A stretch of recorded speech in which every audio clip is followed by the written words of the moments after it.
తమిళనాడు రాజకీయాల్లో విజయ్ గారికి కంగ్రాచులేషన్స్ చెప్పాలి మన తెలుగు ప్రజలందరి తరపున. ఎక్కడ ఏ సమస్య వచ్చినా, ఎక్కడ ఏది జరిగినా మెయిన్ టార్గెట్ పవన్ కళ్యాణ్ గారు. వాళ్ళ ఫ్యామిలీలో ఎవరినైనా ఇన్సల్ట్ చేయాలన్నా పవన్ కళ్యాణ్ గారే, రాష్ట్రంలో ఏం జరిగినా పవన్ కళ్యాణ్ గారే, పక్క రాష్ట్రాల్లో ఏం జరిగినా పవన్ కళ్యాణ్ గారే, పక్క దేశాల్లో ఏం జరిగినా టార్గెట్ పవన్ కళ్యాణ్ గారే. కామెంట్లు పెట్టేటప్పుడు కొంచెమైనా ఆలోచించుకోవాలి కదా! మన రాజకీయాలేంటి, మన తెలుగు ప్రజల యొక్క ఆలోచన విధానాలేంటి, తమిళ ప్రజల యొక్క ఆలోచన విధానాలేంటి అని. ఆయన గెలిచాడని సంతోషపడాలా? ఎందుకంటే అక్కడ రాజకీయాలనేవి ఆ డీఎంకే పార్టీలు గానీ, అన్నా డీఎంకే పార్టీలు గానీ 1949, 50స్‌లో ఎస్టాబ్లిష్ అయ్యి దగ్గర దగ్గర 76 ఇయర్స్, 77 ఇయర్స్ ప్రజలు ఒకే వారసత్వపు రాజకీయాలకి వెక్స్ అయిపోయి ఉన్న వ్యవహారం.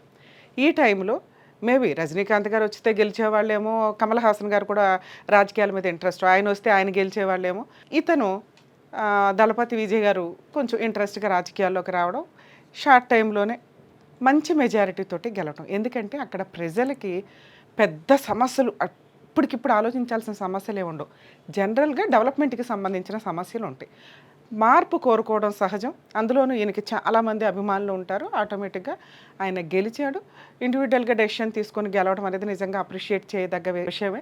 అలాగే ఎలియన్స్‌కి వెళ్ళకపోవడం అనేది కూడా గెలిస్తే గెలిచాం, లేకపోతే లేదు అని అనుకోవడం వేరు. అక్కడ ఆయన రాజకీయ పార్టీ యొక్క సభ్యులను చూస్తే కొంచెం అర్థమవుతుంది. మ్యాక్సిమం సీనియర్ రాజకీయ నాయకులు ఉన్నారక్కడ.